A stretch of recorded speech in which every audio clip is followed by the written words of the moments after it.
I've been working at Ikea for about a year now, and let me tell you, it's not your average job. The long hours and endless maze of furniture can be exhausting, but the pay is decent and the coworkers are friendly. However, one night shift in particular stands out in my mind as the most bizarre and unsettling experience I've had at this job. It was a late shift, and I had been assigned to check the display store for any lingering customers after closing. As I made my way through the various bedroom displays, I noticed something strange in one of the beds. It looked like a pile of blankets, but upon closer inspection, I realized it was a man hiding underneath the bed. Startled, I called out to him, informing him that the store was closed and it was time to leave. But he remained motionless, seemingly trying to evade notice. Concerned and unsure how to handle the situation, I got a coworker, Jeff, to help. Together, we returned to the display room, but to our surprise, the man had vanished. We searched the entire store, utilizing Jeff's walkie-talkie to communicate and cover more ground. But the man was nowhere to be found. Just as we were about to give up, I heard a faint rustling noise coming from the living room display. I cautiously made my way towards the sound and saw the man crouched behind a couch, his disheveled appearance and menacing gaze sending shivers down my spine. I tried to reason with him, pleading for him to leave and explaining that we had already closed the store. But he only glared at me and started to slowly advance towards me. In a panic, I ran in the opposite direction, my heart racing. Jeff and I realized that we were dealing with a potentially dangerous situation. With the store closed for over 20 minutes and no sign of the man leaving, we decided to involve the police. As we waited for the police to arrive, we searched the store once again, but the man seemed to have vanished into thin air. It was a relief when the officers finally showed up, and we explained the situation to them. They took it seriously and conducted a thorough search of the store. They finally found the man. But to our shock, he had broken a lamp and was now wielding it as a weapon, threatening the officers. Thankfully, no one was hurt, and the man was taken into custody. But the incident left a lasting impression on me. It's not every day that you encounter a man hiding in an IKEA store after closing, let alone one who turns out to be potentially dangerous.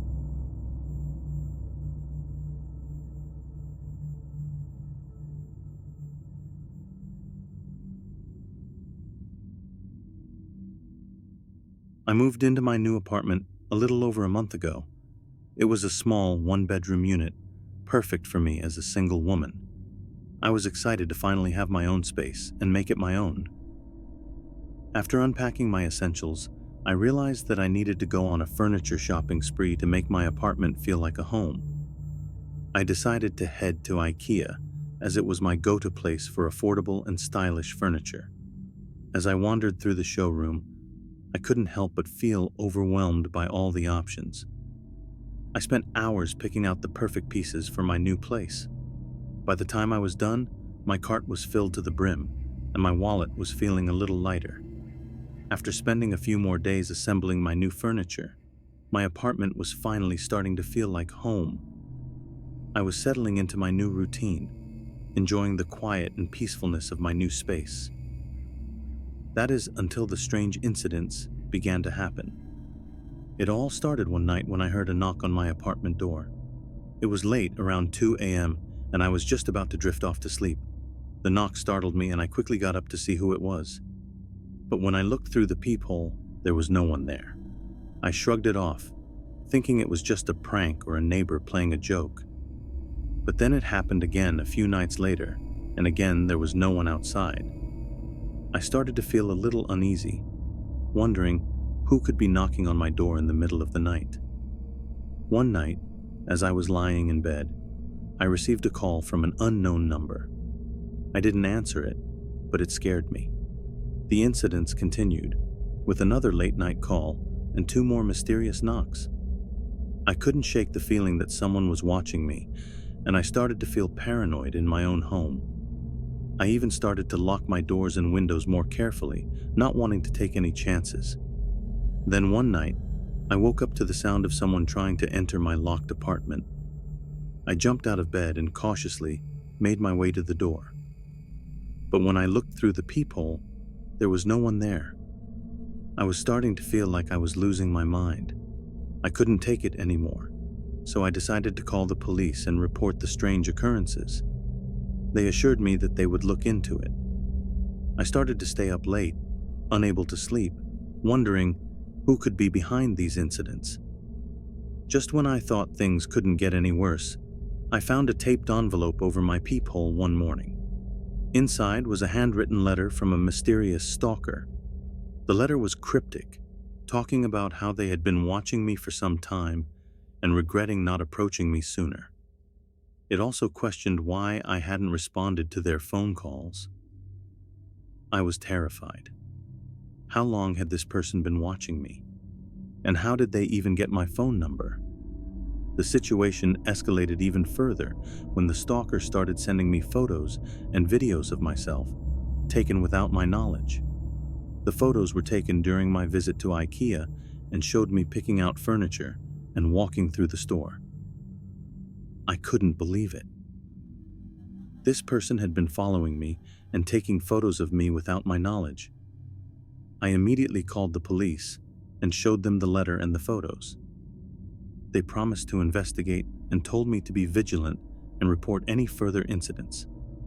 I was on edge for the next few days, constantly looking over my shoulder and feeling like I was being watched. But then, suddenly, the incident stopped. No more knocks on my door, no more late-night calls, and no more letters or photos. I was relieved, but also confused. Did the stalker get scared off by the police's involvement? Or were they just biding their time, waiting for the right moment to strike again?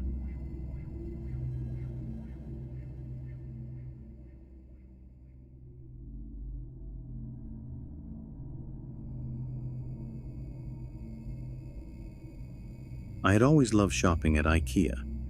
The Swedish furniture giant had everything I could ever want for my home, from stylish sofas to sleek kitchen appliances. So when I got a job at Ikea, I was thrilled. It was the perfect opportunity for me to get a sneak peek at all the new collections and maybe even get an employee discount. My first day on the job was like a dream come true.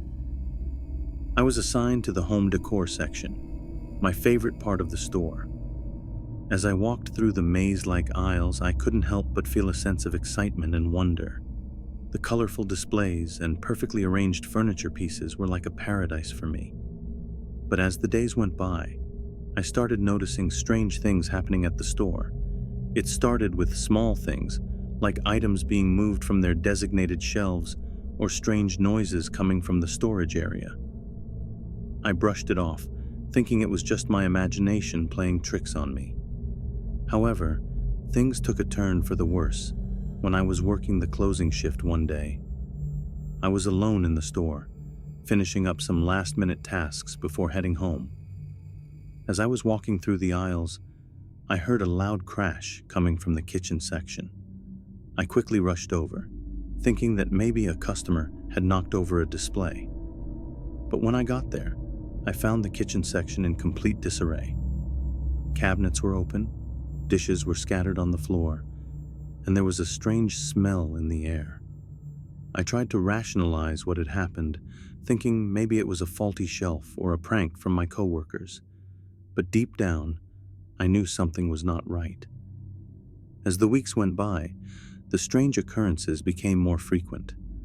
I would often find items in the wrong section or hear whispers coming from the corners of the store. I started feeling uneasy every time I had to close up the store alone. One night, I was working the closing shift with a new employee, Sarah. As we were walking through the store, Sarah suddenly stopped and pointed to a dark corner in the children's section. "Did you see that?" she whispered, her voice trembling. I followed her gaze and saw a shadowy figure standing in the corner. I could feel my heart racing as I tried to make sense of what I was seeing. But before I could say anything, the figure disappeared into thin air. Sarah and I quickly finished our tasks and left the store, not wanting to stick around any longer. As we were walking to our cars, Sarah turned to me and said, "I don't think I can work here anymore. It's just too creepy." I couldn't blame her. I was starting to feel the same way, but I didn't want to give up my job at Ikea. I loved it too much. So I decided to do some research on the store's history, hoping to find some answers. What I discovered creeped the heck out of me. It turned out that the land where Ikea was built used to be an old cemetery. The bodies were supposedly moved, but rumors say that some graves were left behind. Some even claimed that the store was built on top of an ancient burial ground. I couldn't believe what I was reading. It all suddenly made sense. The strange occurrences, the shadowy figure, and the eerie feeling that lingered in the store. I quit my job the day after.